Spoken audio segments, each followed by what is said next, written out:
കൃഷ്ണ ഗുരുവായൂരപ്പ ശരണം. ഗുരുവായൂരപ്പൻ്റെ ഉച്ചപൂജയും കളഭാലങ്കാരമൊക്കെ കഴിഞ്ഞു, നട തുറന്നു. അപ്പോൾ നമുക്ക് ഗുരുവായൂരപ്പനെ കാണാൻ പോകണ്ടേ. ഗുരുവായൂരപ്പൻ്റെ ചതുർബാഹുവായ വിഗ്രഹത്തിൽ ഇന്നിപ്പോൾ ഏത് രൂപത്തിലാണാവോ ഭക്തരെ അനുഗ്രഹിക്കാനായിട്ട് ഭഗവാൻ ഇരിക്കുന്നത്, നമുക്ക് പോയി നോക്കാം. ആദ്യം തന്നെ കിഴക്കേ നടയിൽ പോയിട്ട് ആ മഞ്ജുളാലിനെ ഒന്ന് പ്രദർശനം ചെയ്യാം. അപ്പോൾ ആ വെങ്കല ഗരുഡ ശില്പവും കുചേലൻ്റെ ശില്പമൊക്കെ കണ്ട് അങ്ങനെ വരാം. അതിനുശേഷം അത്തിമര ഗണപതി ക്ഷേത്രത്തിൽ വന്ന് ഗണേശനെയും കണ്ട് തൊഴാം. അവിടെ വന്ന് 4 ഭാഗത്തുനിന്ന് നോക്കിയാലും കാണാം, സുഖമായിട്ടുള്ള ദർശനം. അത് കഴിഞ്ഞ് അങ്ങനെ നമ്മൾ പോന്ന് ഗോപുരവാതിൽ കടന്ന് അകത്തേക്ക് വരാം. അങ്ങനെ വരുമ്പോൾ ആ കൊടിമരവും അതേപോലെ വലിയ ബലിക്കല്ലും അതിന് മുകളിലേക്ക് നോക്കിയാൽ ഗജരാജൻ കേശവൻ്റെ 2 കൊമ്പുകളും നടുക്കുള്ള ലക്ഷ്മി ദേവിയൊക്കെ കണ്ട് തൊഴുത് നമ്മൾ വാതിൽപ്പടി കയറുകയാണ്. വാതിൽപ്പടി കയറുമ്പോൾ ഇടതുവശത്തെ മേൽപ്പത്തൂരിൻ്റെ പീഠവും കിടാവൾക്കൊക്കെ കാണാം.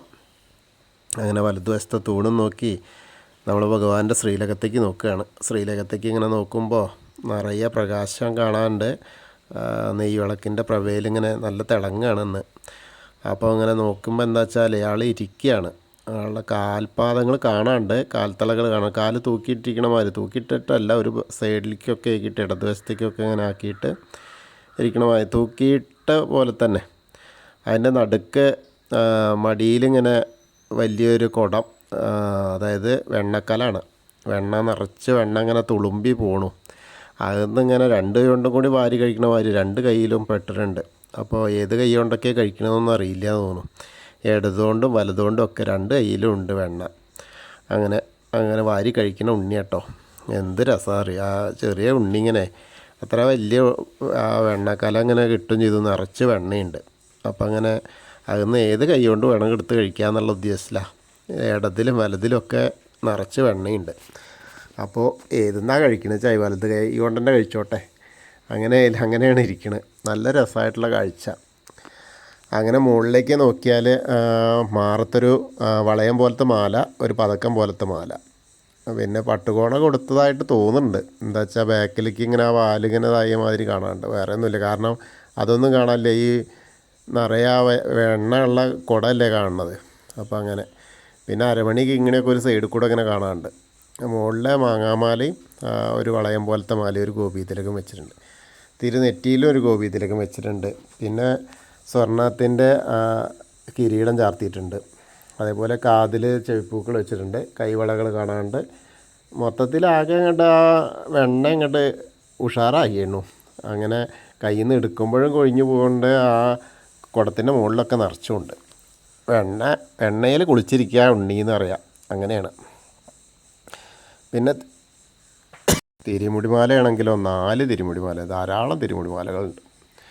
അത് വെളുത്ത പൂവും തുളസിയും പിന്നെ തെച്ചിയും തുളസിയും അങ്ങനെയായിട്ടുള്ള നിറച്ചുണ്ട്.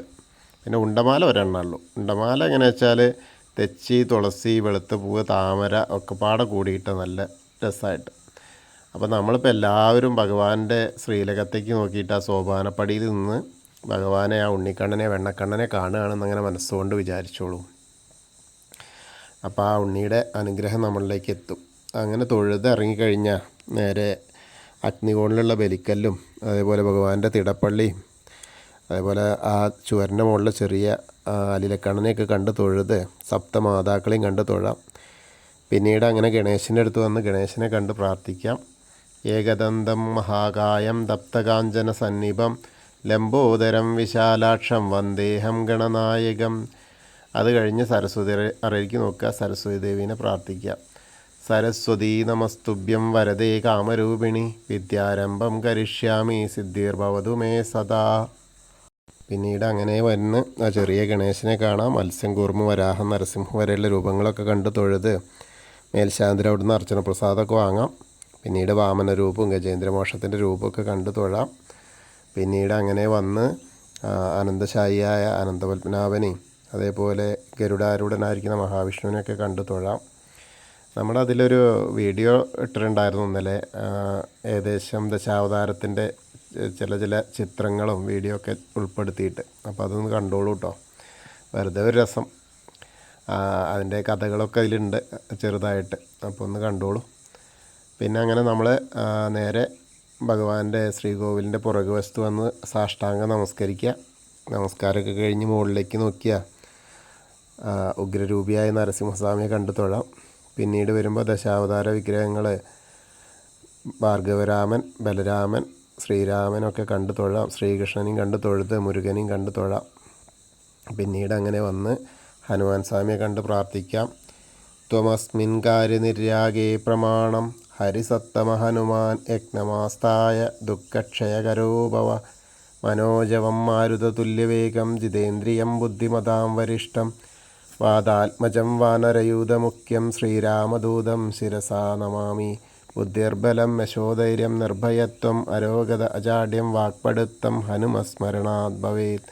ഓം നമോ ഭഗവതേ ആഞ്ജനേയായ മഹാബലായ സ്വാഹ. അത് കഴിഞ്ഞ് ആ രാധാകൃഷ്ണ വിഗ്രഹവും കാളിയമർദ്ദന രൂപവും വെണ്ണക്കണ്ണനെയൊക്കെ കണ്ട് തൊഴാം. പിന്നീട് അങ്ങനെ വന്ന് ഓവിൻ്റെ അവിടെ ഒന്ന് പ്രാർത്ഥിക്കാം. പിന്നെ താമരക്കണ്ണനെ കണ്ട് തൊഴുത് നേരെ കിഴക്ക് വശത്തേക്ക് മുകളിലേക്ക് നോക്കിയാൽ കൊടിമരം കണ്ട് തൊഴാം. പിന്നെ ഭഗവാന്റെ മണിക്കിണറും ഭഗവാന്റെ നൃത്തറിയും കിടാവിളക്കൊക്കെ കാണാം. പിന്നീട് അങ്ങനെ കുറൂരമ്മി, നാരദരി, മേൽപ്പത്തൂരിന്, വസുദേവരിയൊക്കെ അങ്ങനെ കണ്ട് തൊഴുത് നമ്മൾ വടക്കേ നടയിൽ കൂടെ പുറത്ത് വന്ന് പ്രസാദ കൗണ്ടറിൻ്റെ അവിടെ നിന്ന് ചന്ദനവും തീർത്തും വാങ്ങാം. അതിനുശേഷം ഇടത്തരികത്തുകാവിലെ ഭഗവതിയെ കാണാനായിട്ട് പോവാം. അങ്ങനെ അമ്മയെ കണ്ട് തൊഴുത് പ്രാർത്ഥിക്കാം. സർവമംഗളമാംഗല്യേ ശിവേ സർവാർത്ഥസാധികേ ശരണ്യേ ത്രയംബകേ ഗൗരി നാരായണി നമസ്തുതേ. അമ്മയെ കണ്ട് തൊഴുത് വരുമ്പോൾ കോർണറിലെത്തിയ തിരിഞ്ഞ് നിൽക്കുക വടക്ക് പടിഞ്ഞാറ് ഭാഗത്തേക്ക് നോക്കിയിട്ട് മമ്മിയൂരപ്പനെ മനസ്സിൽ വിചാരിക്കുക. നമശിവായ നമശിവായ നമശിവായ എന്നുള്ള പഞ്ചാക്ഷരി മന്ത്രം ജപിച്ച് മമ്മിയൂർ പോകുന്ന പോലെ സങ്കല്പിക്കുക, മമ്മിയൂരപ്പനെ കാണുന്ന പോലെ. അപ്പോൾ അവരുടെ അനുഗ്രഹം നമ്മളിലേക്ക് എത്തും. പിന്നീട് അങ്ങനെ വന്ന് കൊടിമരത്തിൻ്റെ അവിടെ വന്ന് വീണ്ടും നമുക്ക് ആ വെണ്ണക്കണ്ണനെ എത്ര കണ്ടാലും മതി വരില്ല, അത്രയ്ക്കും രസമായിട്ടുള്ള കാഴ്ച കണ്ട് തൊഴുത് നമസ്കരിക്കാം. പിന്നീട് കൂത്തമ്പലത്തിലും വന്ന് തൊഴുത് നമസ്കരിക്കാം. പിന്നെ അങ്ങനെ അയ്യപ്പസ്വാമിയെ കണ്ട് പ്രാർത്ഥിക്കാം. ഭൂതനാഥ സദാനന്ദ സർവഭൂതദയാപര രക്ഷ രക്ഷ മഹാബാഹു ശാസ്തേ സ്തുഭ്യം നമോ നമ.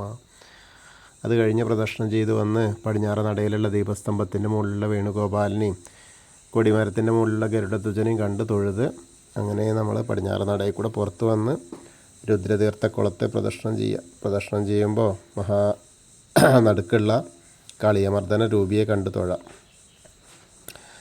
അത് കഴിഞ്ഞ് നമ്മൾ നേരെ നാരായണാലയത്തിൽ പോവുക.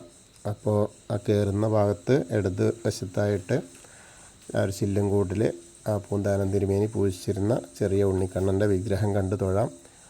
അത് കഴിഞ്ഞ് നമ്മൾ നേരെ ഭഗവതി നടയിലും അതേപോലെ ആ കിഴക്കേ നടയിലും വന്നിട്ട് ഭഗവാനെ ഒന്നുകൂടി നോക്കി തൊഴാം. പിന്നീട് തെക്കേ നടയിലേക്ക് വന്ന് കൂവളത്തെ ഒന്ന് പ്രദക്ഷിണം ചെയ്യുക. പ്രദക്ഷിണം ചെയ്യുമ്പോൾ മഹാദേവനെയും പാർവതീദേവിനെയും മനസ്സിൽ വിചാരിക്കുക. അപ്പോൾ അവരുടെ അനുഗ്രഹം നമുക്ക് കിട്ടും. അപ്പോൾ നമ്മൾ ഇന്നത്തെയും ഗുരുവായൂരപ്പൻ്റെ ഉച്ചപൂജയും കളഭാലങ്കാരമൊക്കെ കണ്ടു തൊഴുതു. എല്ലാവർക്കും ആ ഗുരുവായൂരപ്പൻ്റെ അനുഗ്രഹം ലഭിക്കും. കൃഷ്ണായ വാസുദേവായ ഹരയേ പരമാത്മനെ പ്രണതക്ലേശനാശായ ഗോവിന്ദായ നമോ നമ. ഹരേ കൃഷ്ണ. ഗുരുവായൂരപ്പാ ശരണം.